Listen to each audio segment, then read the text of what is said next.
What's raging, gamers? Welcome to Rage Quit Video Game Talk Show. How you doing, HenricK the Wreck? You know me, Chris. As always, I'm doing great. It's Wednesday, and you know what Wednesday means? We're here doing the show, and I know we got some great clips coming up right now. Man, you couldn't have said it any better, because we always like to start off the show with a bang and show you guys a lot of viral content that is circulating all across the globe. And I know I'm a four-eyed man feeling like a member of the Three Blind Mice without my glasses. You and me both. Right, HenricK? And I don't know if anybody has seen this clip of a professional gamer playing video games. For you and I, HenricK, he makes us both look like we got 20/20 vision. And if you don't know what we're talking about, we're going to go ahead and roll that clip for you guys right now. Is it a mistake? I mean, it's not necessarily. He just has to be aware of the risk that he's taking, right? He might want to go and try to peek connector and sit behind triple, maybe 1 second away from that, and feeling comfortable. Yeah, what? Oh my God, it's all 7 deaths. I just bought glasses, and I feel like I have an astigmatism. Yeah, that announcer's right there on point with it. I know this is a professional gamer strat to sit that close to the monitor, but I don't know about you, Chris. I don't think I could ever play a game like that. Well, especially since he's not even wearing like those glasses, like the yellow tint, you know, to help kind of protect the eye. I just don't know if that's smart for your long-term health after all. But let's go straight into the comments, because everybody had something to say, like one flashbang and bro gonna see the sun. Yeah, pretty much. Is it like if you play this strategy, like maybe in Counter-Strike, you don't necessarily get that kind of flashbang sense like as in other games, or does it not matter? Oh, I mean, even when you're not doing this, you're, just normally using your monitor. The second you get flashbanged in Counter-Strike, you're going to go blind if you're sitting in a dark room. Let alone if you're right next to the monitor. Right. And I do like in that video edit that they show, like, this has got to be what he's seeing, right? Yeah. From what I see, he's getting thrashed. He is an esports competitor after all. Not every game you're going to win. His competition's got better gaming chairs, most likely. Oh, okay. How can you even see what's going on being that close? Fair enough. I mean, that's kind of like the argument, right, about first-person and third-person shooters. Does this even apply for all games? Probably not. Yeah, I don't think so. I think it's mostly for shooters, honestly. I haven't seen anyone try to do this for, like, a racing sim, which...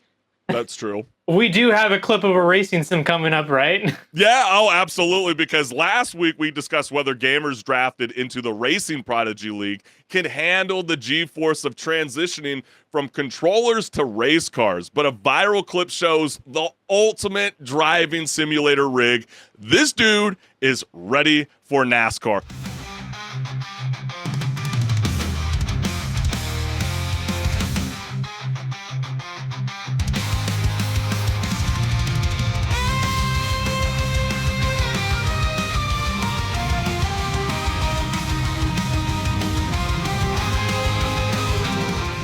Even though it probably is more expensive to do this than just buy some beater car to go drift in a parking lot or something, this looks like a ton of fun. You would try? I don't know if I would want to jump it. into that rig. Oh, hey, you know what? We got to see that. Hey, man, if you're willing to let someone else jump into your own rig, let us know. We're throwing HenricK the Wreck in first. Hence the name, like HenricK the those Wreck. mechanical bulls, but instead of the bull, it's just the chair with a racing game set up and everything. That's a good analogy. He was spinning around like as if he was driving around on a Mars rover or something. Is that like the new NASA of today? But bro is playing in third person. Yeah, that was kind of funny too to see that as well. Yeah, I just realized that. The next comment we got here is, bro's drift so tough he went flying without the seatbelt. I think that, that's the thing, though. Maybe if you want to be a part of this new Racing Prodigy League, which is an awesome league, by the way, that we covered last week. If you want to get off the controller and feel that G-force of like a real race car, then this guy on TikTok definitely has it going on. And let's go ahead and read the last comment, which is, imagine playing Mario Kart at home and falling off your controller because it's so realistic. Forget that. What happens, HenricK, if you get hit by a blue shell? Oh, no. Yeah, I can only imagine. It's like, how in those those goofy 80s action films, there's like a eject button for the car. Something like that's gonna happen. You're gonna get hit with the blue shell and you're gonna go flying in a direction. Just like how we covered that one guy that had that like recoil on a gun. Maybe that he needs to add another add-on if he's going for that Super Mario Kart route. But all I know is, HenricK, is that when we get older and grow a family, finding alone time to play video games feels like searching for a legendary loot drop in a sea of diapers and homework. Can anyone relate? I know I can't because I'm not there yet, fam. But I can only imagine for anybody out there that's got beautiful kids that are in this life that we call a wonderland.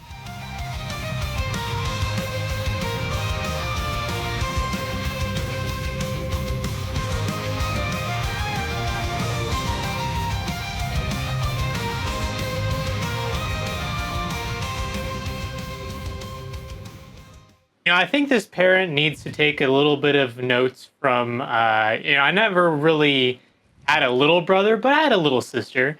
And I did this one or two times at least.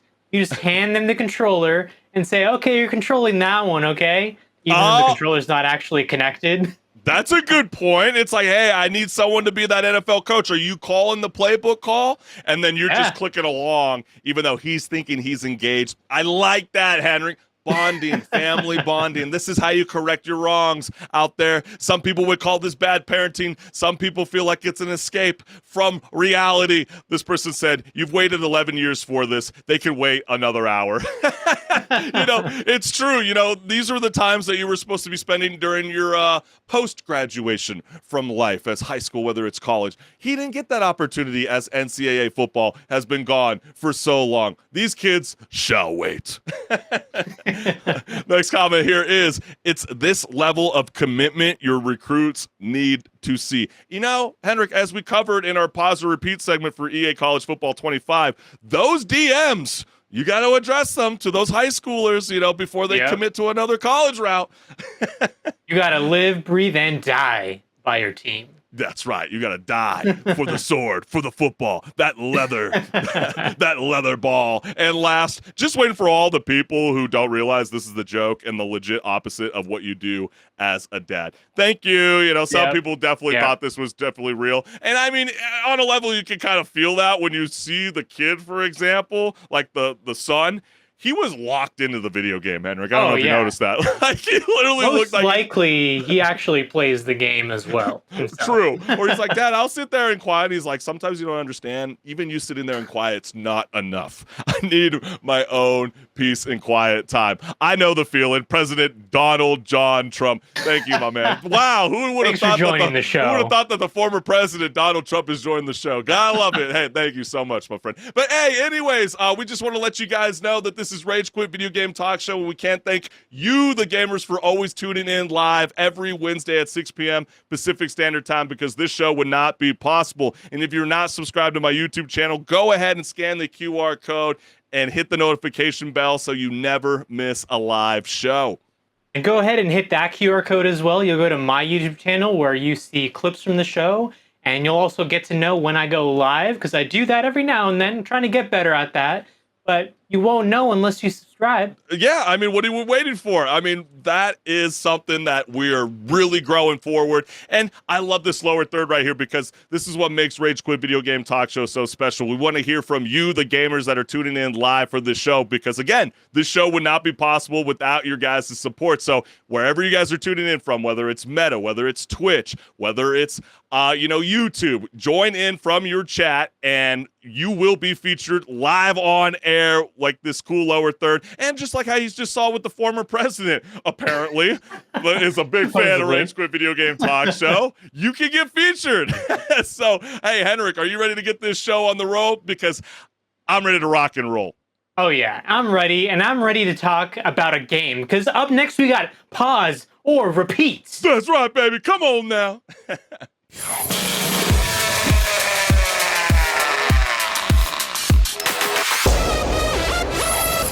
Hey everyone, this is Pause or Repeat. Here we figure out whether a game is really worth your time and money. Today's game is Bow Path of the Teal Lotus. This is a Metroidvania through and through, taking inspiration from the genre's predecessors and delivering it all in a nice hand-drawn art style package. But does it stand on its own as a good game or not? Let's delve into the gameplay and see what lies in store.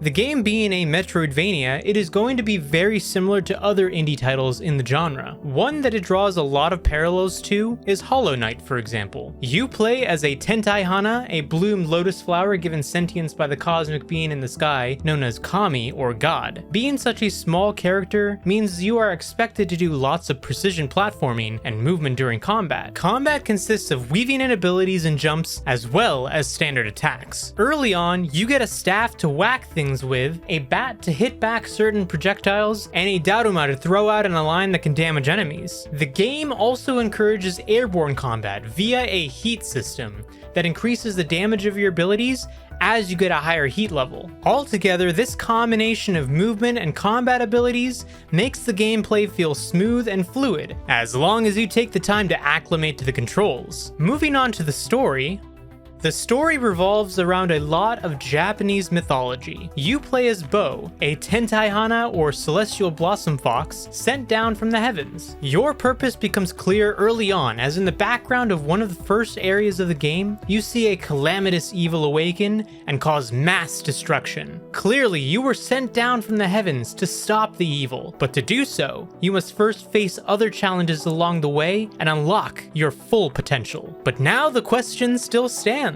Pause or repeat? We just say real quick that the art style in this is definitely the standout feature. I mean, it's hand drawn.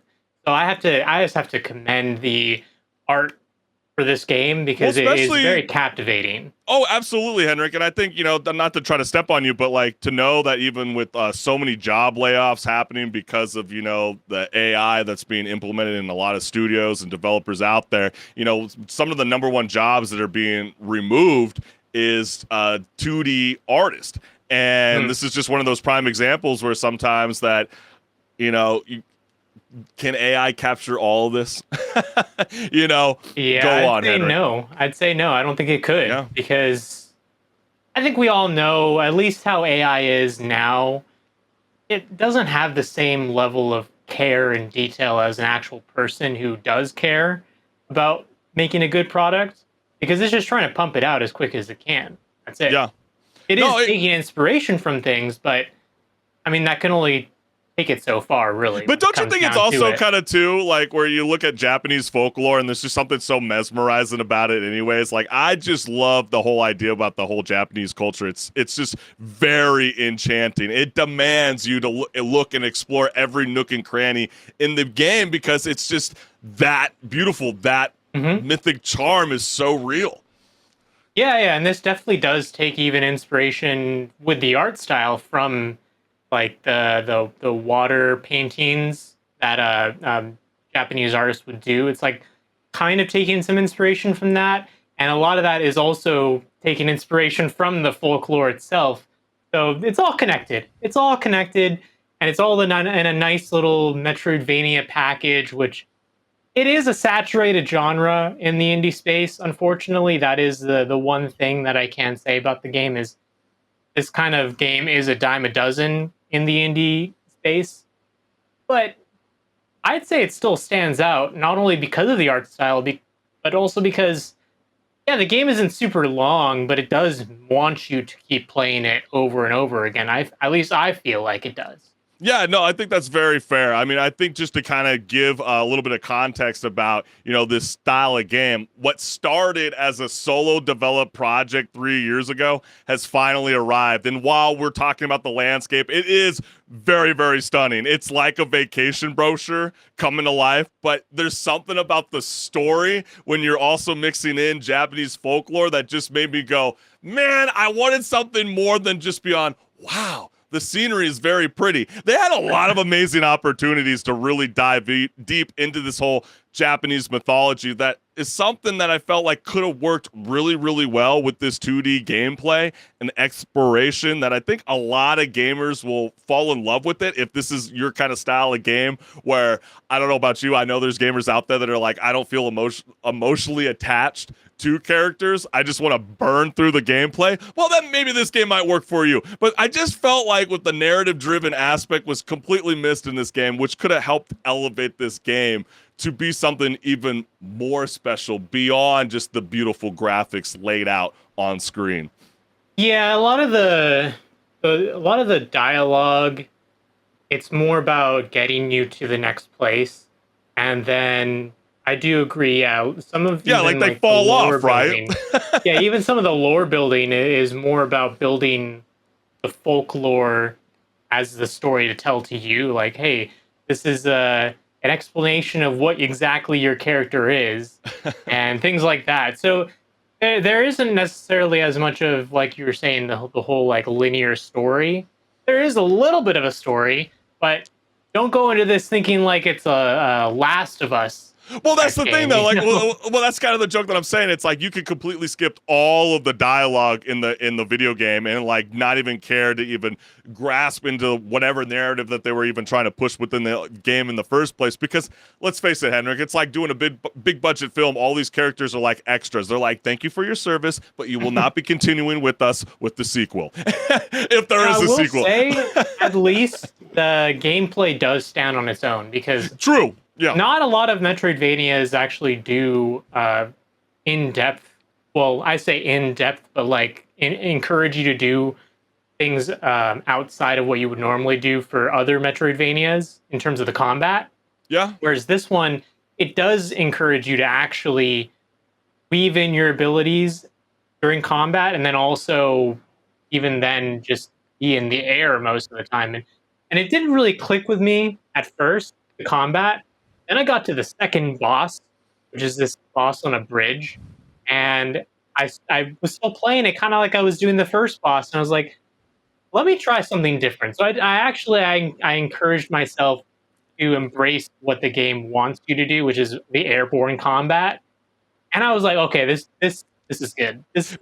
But didn't you kind of find it a little bit refreshing with a lot of brand new games that come out? There's just like way too much tutorial. At least this game encourages you to discover some of the elements on your own. Yes, it might seem like it has that basic attacks of 4 different directions, the jump, dash, and etc. But I do like the idea in Bow Path of the Teal Lotus. You start out unarmed, right? And then soon you find out you have this like earring that transforms into a staff or even a tea kettle, which turns out to be the secret to survival, apparently, because you got to juggle a magic staff moves and a tea break within your own time. I don't know about you. That seems to go hand in hand with a lot of gamers like myself. I definitely need to have a coffee in me to pull an all-nighter. And you can easily pull an all-nighter with this game. I think it's about, roughly 8 hours if you're not a completionist? It's not too long. It's definitely a typical thing for the Metroidvania genre. A lot of them are not really that long.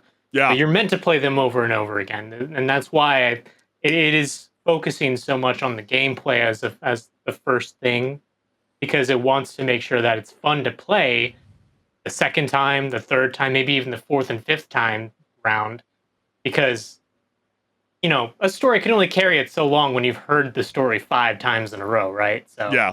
No, it's so true. And I think some of the boss battles, I think a lot of people are going to fall in love with, especially since they are very, very massive. In fact, it almost feels like they take up the entire screen at times. And it's not also just these iconic boss battles that you'll fall into, with the 2D platformer, you're always going to fall into dodging those environmental hazards, which I don't know about you, HenricK. I felt like they had a personal vendetta on me. Maybe it's because I've always talked shit about 2D video games when they do come around in the modern era per se. But I do feel like it was visually stunning. Again, I feel like if you're into the attacks and the add of charms throughout the game, it's gonna help advance this. And again, if you're like a completionist, this game is definitely for you, because there's a lot of optional challenges throughout this video game if you crave that extra difficulty. I found myself having to tap out numerous times trying to do a lot of these optional challenges, but I'm curious on what you have to say about Bow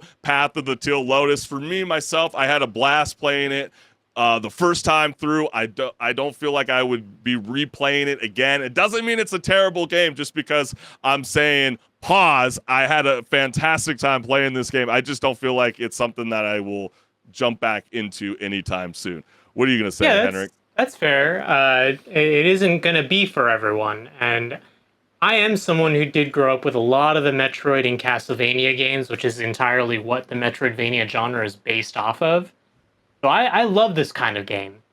And for me, it's a repeat, as just because of that fact. It's done well, and I didn't get everything the first time around, so my second playthrough is going to be the chance for me to go and do some of the extra content other than just focusing on, okay, I got to go here next, then there, then there.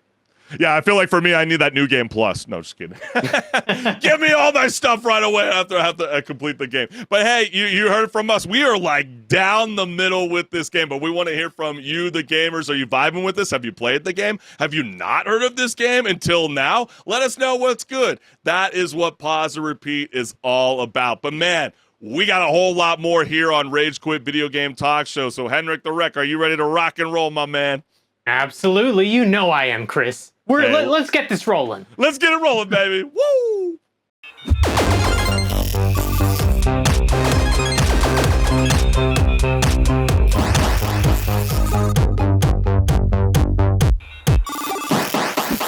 What's good, listeners? Welcome to Patch Notes, where my co-host HenricK the Wreck and I discuss gaming news, industry talk, and so much more. Let's get it. Summer is coming to an end, and even though August 2024 is a bit slower, there are still plenty of new games to anticipate on PC, PS5, and Xbox Series XS.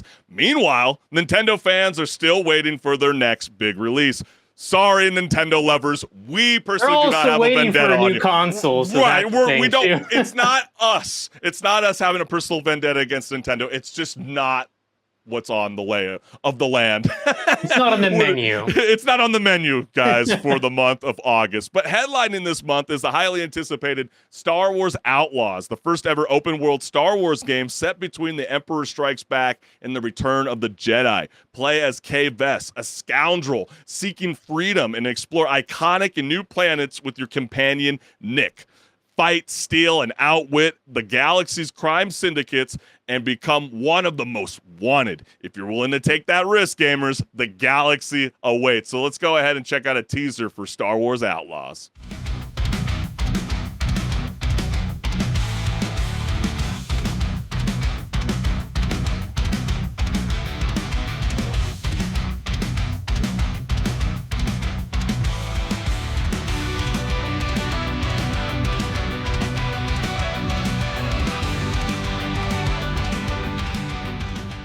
There's been a lot of criticism towards this game, even before gameplay came out. But now that gameplay is out, there's a lot of criticism towards it.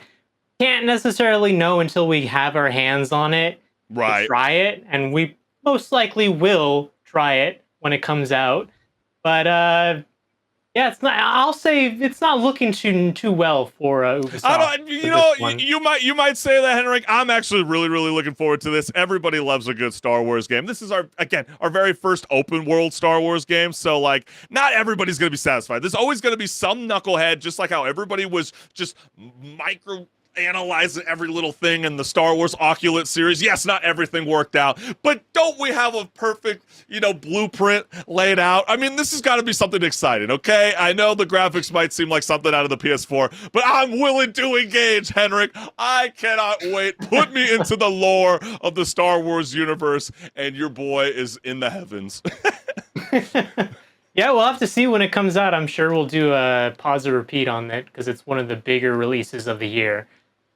Yes, controversial or not. Right, and just to clarify, no, I will not be paying the extra money to be playing for a mission that should have been given to the gamers in the first place. Pay up to $130 for this? Oh, hell no. Oh, no. Hey, but Star Wars Outlaws releases August 30th on PC, PS5, and Xbox Series XS. Another game that should be on your radar for August 2024 is Black Myth Wukong, is an action RPG rooted in the Chinese mythology. The story is based on The Journey to the West, one of the 4 great classical novels of Chinese literature. You shall set out as the destined one to venture into the challenges and marvels ahead, to uncover the obscure truth beneath the veil of a glorious legend from the past. This game looks very, very enticing. I'm loving the graphics. I'm really hoping it lives up to expectations. Let's take a closer look.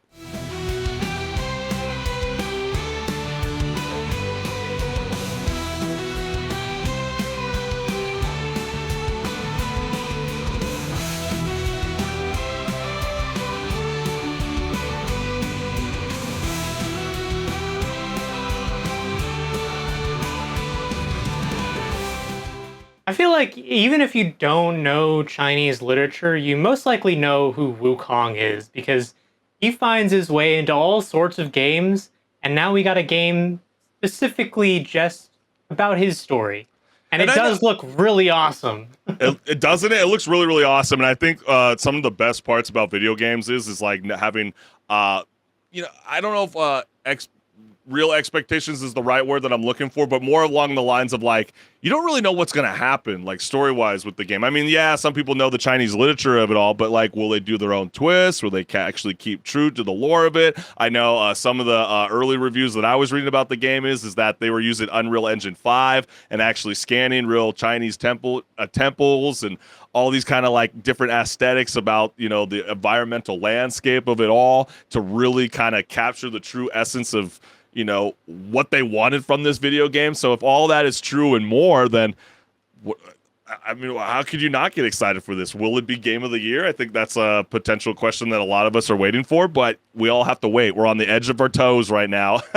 We're kind of slipping off the edge of our gamer chairs because Black Myth Wukong releases August 20th on PC, PS5, and Xbox Series XS. This game, whether it was in the beta trials or not, some people have been vibing with it, some people have been clowning it. Is it a replica? Well, hey, we're going to break it down for you right now. This is Concord. It is a 5 versus 5 character-driven first-person multiplayer shooter set in the Concord Galaxy. You play as a free gunners, a crew of guns for hire on the ship North Star, taking high-stake jobs from across the wild space. From match to match, you'll form your team of free gunners with other players and battle it out with rival crews to take home the reward across a variety of maps and modes. So let's go ahead and take a look.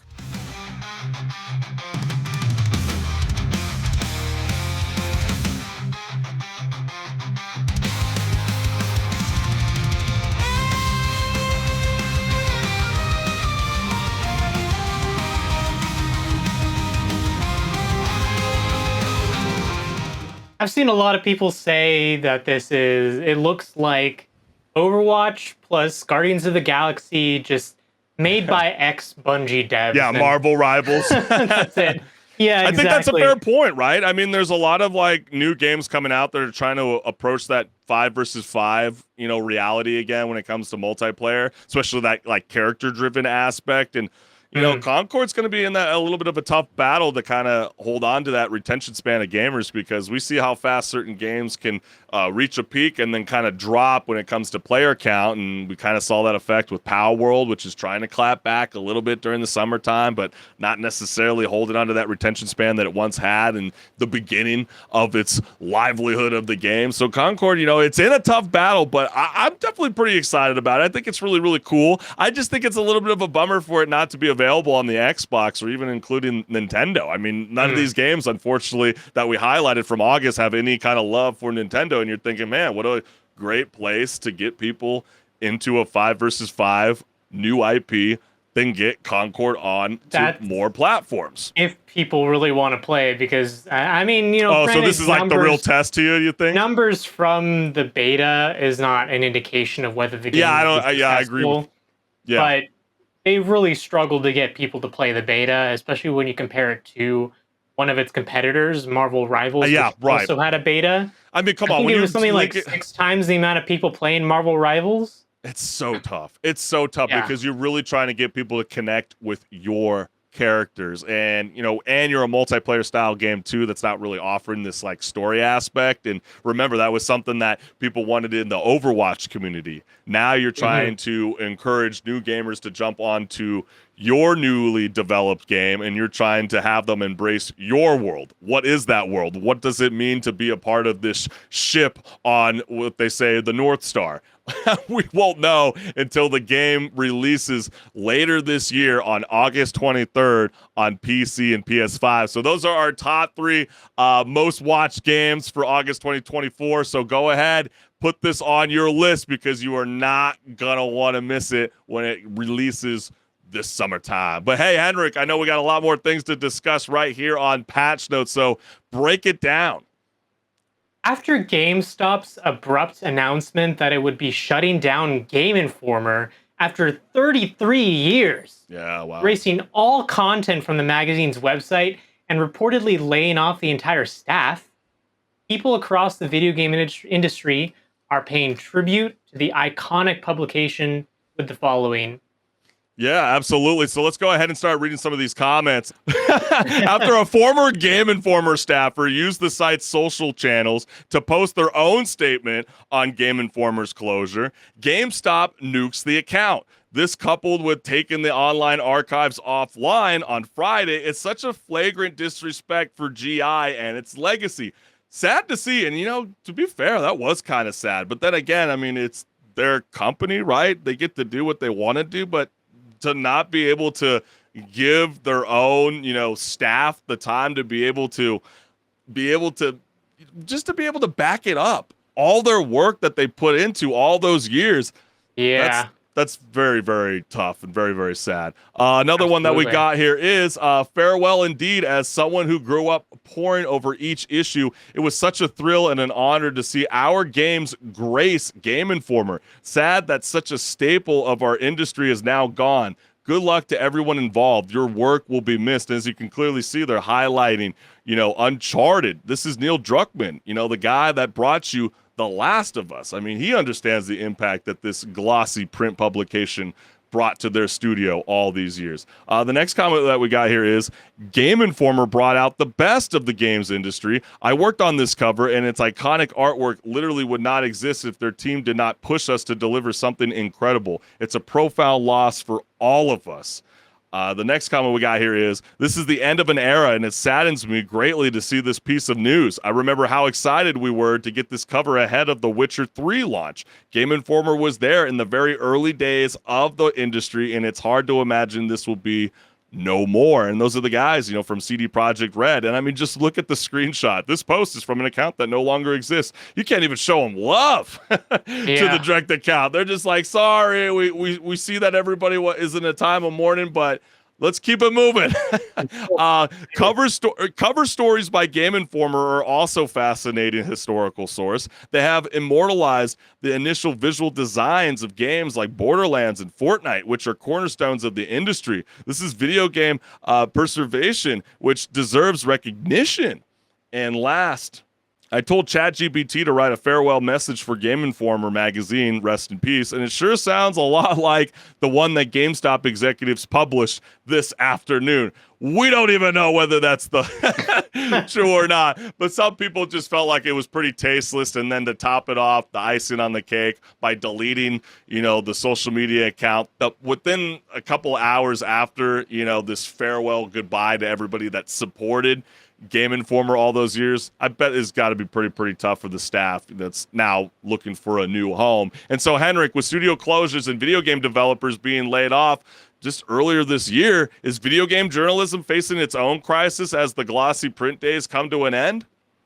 Oh, it definitely is, and it is sad to see places like Game Informer shut down. I mean, I'm someone who, when I was younger, my parents got me a subscription for a little bit of time, just Game Informer, and it would always be a very fun time when that would come in the mail and I'd see this new artwork and these new games that are being announced. But at least on the magazine side, obviously that doesn't last now that people have such easy access to the internet. Yeah, like your smartphone. Yeah. And I feel like even now there's been more of a shift towards, instead of publications giving you the news on how a game is coming out, it's more of like, oh, this streamer that I follow is playing a game and it's a new game, or they're talking about a game that's brand new. There's different tactics now for announcing when a game comes out, and it's really been hurting the industry in terms of the game news publications. You can see a lot of them either shut down, be really struggling. Some of them are launching Patreon pages. We saw that a couple weeks ago now from Video Game Chronicles. Like that's right. wild. Yeah. Well, I mean, you definitely need to keep the overhead afloat, right? Let's just be real about this. I mean, when's the last time your mom or your dad, mostly the mothers out there, buying a People magazine when they're at Stater Brothers or Vaughn's just before they run up their groceries? I mean, nobody's doing that. I mean, we're also in a generation too, and I would even argue that Gen A is even worse than us millennials. But like, does anybody even like to pick up the phone when the phone rings? It's just like, I know you were talking this analogy earlier. Oh, I loved when my mom ordered me Game Informer and it would come in the mail. Don't we all panic when something in the mail comes in that we don't know about? I mean, we're not really engaged in that kind of a lot sense. of times when we get things in the mail now at our age, it's usually a bill of some sort or a credit card offer for a credit card we don't necessarily need. So we're just going to rip that out. Yeah, exactly. But I mean, it doesn't take away that, Game Informer, which was a video game magazine in publication since 1991, completely closed down because of its parent company, GameStop, which just kind of makes you wonder, like, what is the future of GameStop moving forward?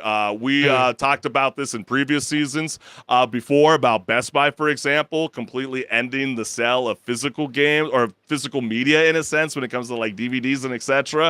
So like, does GameStop starting to see that, there's an end to, an era which some people might deny is not a real thing? I mean, I mean, at least myself, I'm a big proponent of the idea of cloud gaming, and I really think that that's going to be the new way of how we access our favorite video game titles.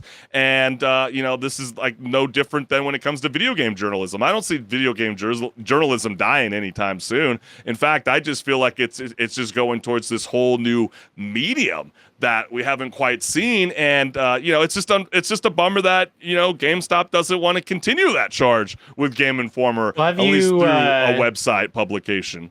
Have you walked into a GameStop recently? I mean, I actually work pretty close to one, so yeah, no, it's definitely a fair question. No one. The last time I walked into one was like a few months ago, and yeah, it isn't something you necessarily walk into unless you're looking to see if they have like a used game deal on something physical.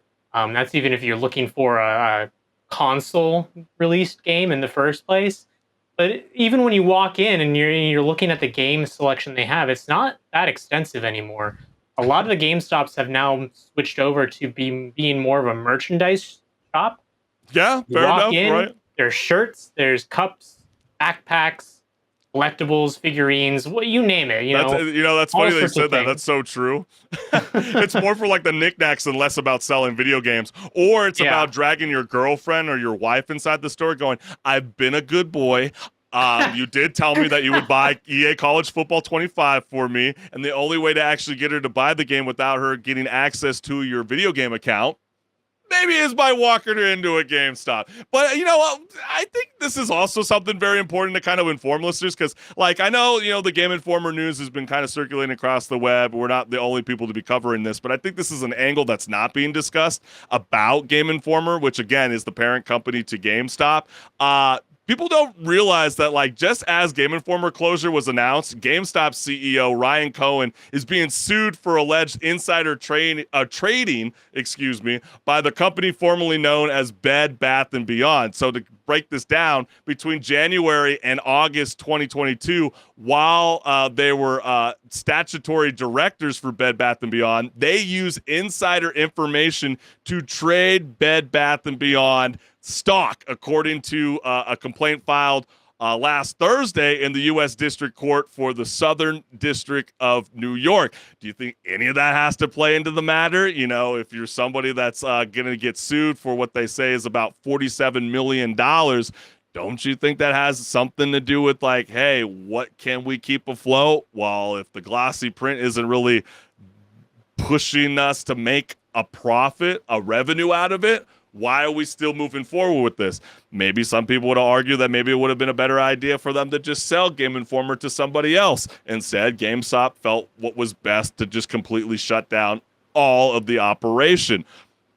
Yeah, if they're looking for ways to save money in lieu of something coming down on them and demanding them to pay up a bunch of money, then it is a shame that they didn't look at the option of selling, but they probably didn't want to risk losing any money, or probably even didn't, want to have someone just own the brand and take it over because they wanted to just be spiteful in that way, Yeah, like, if we can't operate it, no one can operate it. But then it also makes you think about last year, a couple years ago. Remember when they were like, all the AMC stocks and all the GameStop stocks? We gotta go start buying it now. This is the perfect window, the perfect opportunity. To me now, I just feel like GameStop that we know of is not going to be the same moving forward. And as you can see on screen, this is their final farewell as Game Informer, and we definitely feel the loss for a lot of you guys that had 33 years of just great video game dialogue brought to a lot of us gamers throughout the years. I mean, a big part of Game Informer is Rage Quit after all, right? We wouldn't be even thinking about the idea of even gaming reviews, industry talk, and a whole other lot of amazing content that comes with talking about this space. And so, yeah, it's a tremendous loss, but we want to know from you, the game. Wow, look at that image right there. The very first publication from Game Informer in the fall of 1991. I mean, look at that. Sizzling hot pre-release reviews, Decap Attack, Micro Machines, NHL Hockey, and the Game Genie controversy. I know it will definitely be missed, but I bet the person that's still holding on to that publication is probably loving life, right? It's like, as they joke, right? Now. Yeah, right. It's like when you see some of your favorite rock gods out there, and you're like, maybe you saw them, you got an autograph from them. As sad as it's to say, when they leave us from this present life, the value goes up. So, but then again, we want to hear from you guys. Do you think this was the right move? Did you wish that Game Informer was potentially picked up by another publication to continue, what they brought to us for so many years? Or do you think this was the right move? Who the hell's picking up a glossy print? I don't remember picking up a magazine and reading it on the toilet anymore. I think you're using your phone. Let us know. Yeah, most likely you're using your phone or which some just sort of sounds other so thing. disgusting, by the way. I hope you're washing you better your wash hands. your phone after you better be washing your hands. hands. And the fact that I even got to give you a PSA to wash your hands when you're at the toilet, that's got to, oh God, that's nasty. Hey, well, let's keep it moving. Let's go into the next topic of conversation, because a European initiative is tackling the issue of killing games by pushing for preservation and consumer protections. One major problem is that many games are unplayable once their servers are shut down by publishers. To fight this, the one way to combat the killing of games is to propose a new law, an effort that is currently underway in the European Union, which the process is called European Citizens Initiative. And if it's signed by 1 million citizens in the EU, it has the chance to become actual law. So this would force publishers to keep their games playable, even if their servers go offline or their studio closes. So it's like giving games a little immorality clause, because no one likes their favorite game becoming a digital ghost town. Just like as if anybody saw the new Deadpool versus Wolverine. They can't seem to kill off Wolverine or Hugh Jackman. It's a little bit of that immorality clause. And as you can see from the image on screen, it is moving pretty fast. I mean, it's only been up for about a week. They need 1 million signatures from European citizens. And as you can clearly see, they're at about 21% of the way. And they have a full year to get this done. So let's go ahead. I think it's definitely possible. Yeah. Oh, absolutely. But let's go ahead and dive right into the conversations with gamers online. So the first comment that we got here is crazy. 4 countries have already passed the halfway mark of their respective minimum threshold. The minimum amount of countries that have to reach their threshold is 7. Additionally, 1 million statements in total have to be made, which is already 14% done right now. It's even higher, as we just showed you on screen. This is all 4 days in as I'm writing this comment, and we have 361 days left. We are so doing this. Plan obsolescence should never be a thing for anything we buy. That it's definitely been that conversation about, do you actually own the game or are you actually just purchasing a license? Kind of something similar to Adobe Creative Cloud. Do I own Photoshop? It Or makes is it a more license? sense. It makes more sense that you'd have to eventually replace like hardware, things like that, because hardware dies and things break. But for software, that's just all in our control. We don't have to let this just die. Yeah. Yeah, absolutely. Fair enough. I told my father they could take his karaoke away, so he signed it right away. Wow. Wow. Oh, Dude, man. You are doing the Lord's work. Yeah, I applaud you for that. Our development team has signed it, and we will promote this within our community with the next patch release. We will also reach out to as many European development teams as possible. Stay strong, everyone together. We will get this done. So that's really cool to see. Lions Art is one of the few studio companies out there, developers that will push for this initiative for future games out there. What would that mean, though, for live service games? I think that's something that I'm trying to contemplate as we are reading these comments. Next comment we have here is done. Brazilian with Portuguese citizenship here. Reminder, people with the European Union IDs outside of the EU can still sign. That is a very, very true point. So if we got any listeners out there with the EU IDs, what are you waiting for? Sign the freaking thing. And last, from Denmark and signed. I have countless old games that I would be terribly sad if it suddenly didn't work. That could be some random dude about today's game in 20 years. And I think, that's probably why that even in the top of the year, for example, HenricK, why so many people were pushing for, this thing called, where you can be an emulator. Oh, yeah. I wonder why people wanted this. It definitely is. It only pushes that argument. Yeah, I mean, emulation is, for a lot of games, the only way to reasonably play them, because it's just not possible to play it on original hardware, or the game itself is just like jacked up in price on the used market. So, yeah.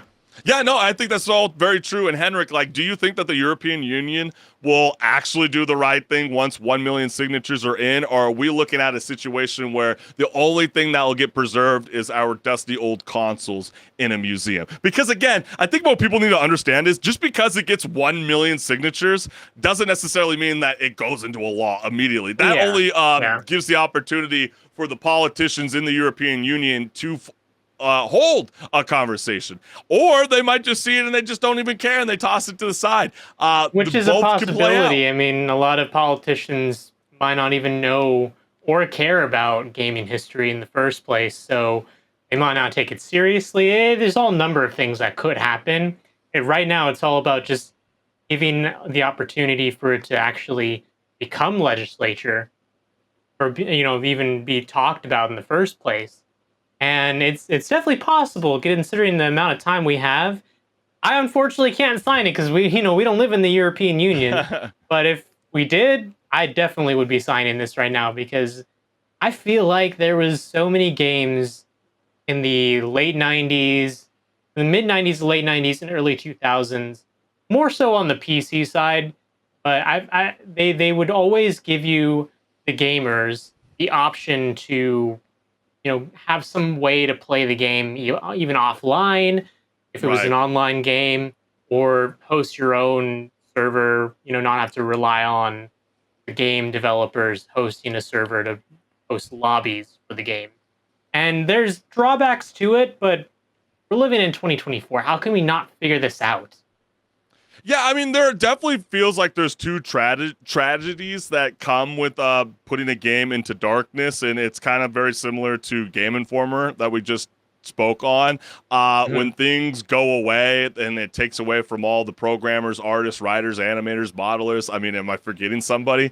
All that stuff that they labored into the game is maybe gone forever, which is a big problem that I think that's not being addressed enough compared to the major argument, which is killing a game is also very anti-consumer, right? I mean, you had the whole question about a live service game, like what would happen to a live service game after it dies and you can't access it. Obviously, all that all work those that was Fortnite done is no characters that you paid longer accessible. What would happen in this case if this law did pass and a live service, like we'll say Fortnite, dies? What do you think would happen?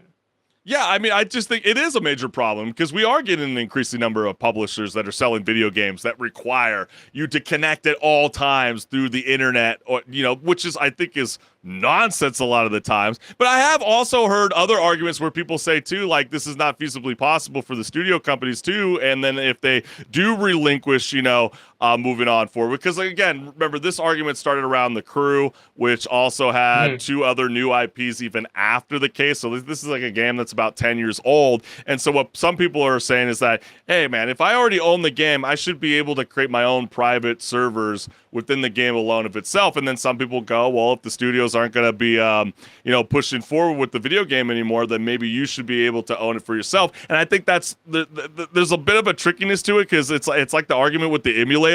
It's like, yeah, you're repurposing the game to be able to be playable still moving forward, but like there are still emulators out there that are making money by being able to emulate that game through ads running in the background, if you catch my drift. So there's like a bit of like this discrepancy that might happen when it gets argued, at an open hearing about like if the video game dies and it prospers even further, does the video game studio company actually have a right to kill what is no longer a video game that's being accessed, in the line of online?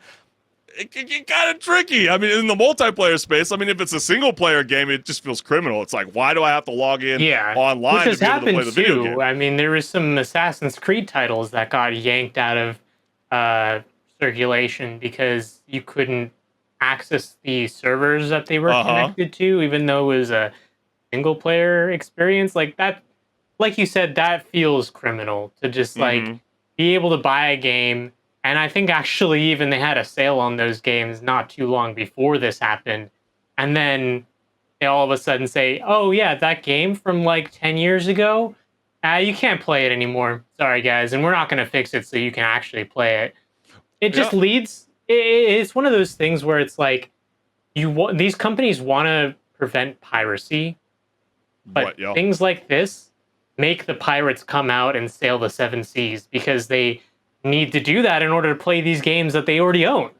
Yeah, and also think about, just the most recent shutdown of Xbox 360 store and losing complete access to a lot of the things that you own. Some people have claimed that they've lost some of the stuff that they that they purchased, that they thought that they owned, and then found out the hard way that, you just paid for a licensed service. But even going back to this whole idea about being able to continue the livelihood of a multiplayer game once it dies off, even some players all they're asking for is that provide them the tools to be able to host a game on their own server. And I think that's fair, but it's definitely going to be something that needs to be even more fleshed out, because I have seen, certain videos online where even with major developers for like World of Warcraft, for example, that have been kind of like pushing back on this idea, going, we don't necessarily like the legal wording that's being approached with this Stop Killing Games initiative, but I think it's a conversation that we should be having, because at the end of the day, this whole idea that we have to even argue that this game is a license sucks. If you own it, you own it. You should be able to do whatever the F you want to do with the video game. And that's just such a bummer. And on a final note, HenricK, imagine you're a Fortnite gamer and then Fortnite just completely dies 20 years later. You want to be able to do your own private servers. You want to be able to access all of your payable video game dudes. What happens if their server Epic just completely dies off and you can't access those paid characters? Well, I think what do you say to it? I'd say the most beneficial way to give the option for a private server, you could call it, is when you host a private server, all the cosmetics are unlocked, whether you paid for them or not. They're just you just give it to everybody. Yeah, I mean, at that point, you're not making money off the game, so who cares? Well, yeah, I mean, it's such a very tricky situation, and I know for anybody that wants to further explore what Stop Killing Games is all about, you can view the full initiative and learn more at stopkillinggames.com. But hey, let's have some fun as we start to tailor our way out of this amazing show that we got going right now on Rage Quit Video Game Talk Show. HenricK, you're back at it again. Break it down for all the gamers out there tuning on in. Absolutely. Reddit gamers are chatting about the most difficult challenges ever tackled in gaming history. Because clearly, simply surviving a game isn't enough. Now we need to decide which one is the ultimate test of gaming endurance. The guy who holds the speedrun record for Super Mario Brothers is within 0.533 seconds of a theoretical perfect input run. And the guy wanted to edit it to clarify that it was Nifsky is the name of the speedrunner, excuse me. Yeah, I mean, I'm already like such a hater now. I mean, back then when I was a kid, I always appreciated the 2D platformers, but now as I get older, I just get more frustrated because they just seem to be so freaking hard. I don't know if that's how you feel. I was talking to a fellow gamer of mine, actually 2 days ago, Henrik, and you would kind of laugh at this. Is this the kind of that same feeling where you go from console to PC? Like my buddy was telling me, he's like, oh my God, dude, like now that I try to hold on to a controller, my hands don't work properly. That's how I feel when I'm playing a 2D platform. I'm like, why is this so hard? Well, it's one of those things. If you don't practice and you don't keep up the skill, then you lose it. Right. It's just like beating NES Tetris or any Tetris, matter of fact. It doesn't matter what platform it's on. Tetris is always a pain in the ass. And don't let the news reporters clown you on that. That is an achievement. Yes. You know what? Snap. The next one we got here is turning off a great game at a reasonable hour to ensure a decent night's sleep. Yeah, that could be definitely that very, is honestly very the big challenge. Yes, we've all been there. The Street Fighter Evo moment, that was very legendary, right, Henry? Yeah, Evo moment 38. If you have not seen it, I recommend to go look it up on YouTube because it is a great moment in Evo history that has still been referenced to this day, and just is a classic moment of this person has such dexterity when playing Street Fighter that is unparalleled. Especially with how many blocked hits and within 3 to 5 second window, but there's like at least 10 attacks going on at the same time. And they're all perfect blocks, All perfect blocks, by the way. That was amazing. The other one that we got here is there's some pretty insane stuff that's been done with the Soul series. Yeah, oh my gosh, just saying Soul series in general, I feel you. But one example would be the God Run, which has been done by a few streamers. So if nobody knows what the God Run is, you have to finish every Souls game, Demon Souls, Dark Souls 1, 2, 3, Bloodborne, Sekiro, and Elden Ring without getting hit by a single enemy. Getting hit on game number 7 after spending hours on a run will send you back to the start of game number 1. I would want to cry my eyes out if that ever happened. People have done it. That's the wild thing, is people have these challenges and then they do it. Or what about the some dude in Dark Souls 3 that beat the Dark Eater, Madir, and Endgame optional DLC at level 1 with only his bare hands? The fight took multiple hours, and then another guy followed up. I died more on this stupid-ass dragon than any other boss in the series, and I had great equipment. So real gamers can recognize real. But, you know, as I'm thinking about this, HenricK, I mean, we're talking about these amazing gaming feats that you're just like, how the hell did people even do this in the first place? What about Guitar Hero, Through the Fire and Flames, when people are doing really insane stuff? I mean, I'm a musician, but I can't be like, but is there something that comes to the top of your mind that you're just like, how do people even do stuff like this? Well, not to toot my own horn, but okay. I have an achievement that's very, not that many people have it in the game, Deus Ex Human Revolution, and it's the titled achievement, The Foxiest of Hounds, a reference to the Metal Gear series, and the achievement is you go through the whole game and you don't raise any alarms throughout the entire game. Very hard to do a whole stealth playthrough in that game because, I did save scum. What's the percentage on that? What's the percentage on that? 4%, like 3%, 4%.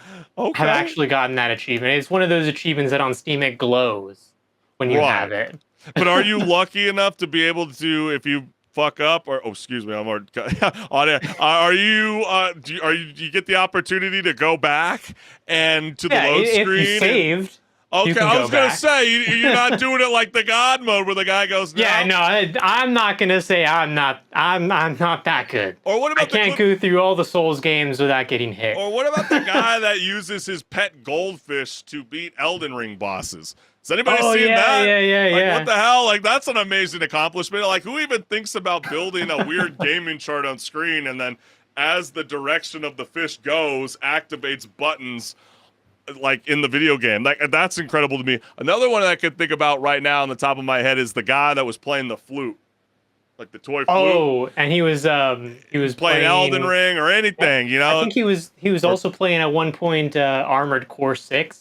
Yeah, you know, that like, was interesting.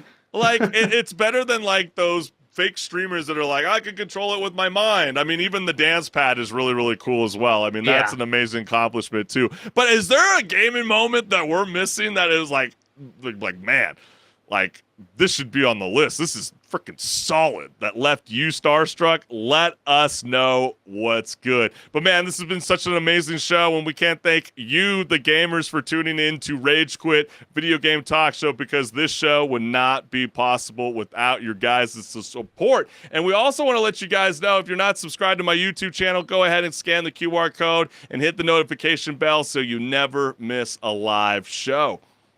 And go ahead and hit that QR code as well. You'll go to my YouTube channel where I post all sorts of content, and more is on the way.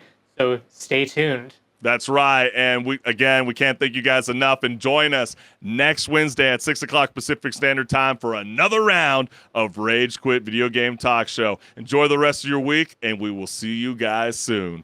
Peace. See ya.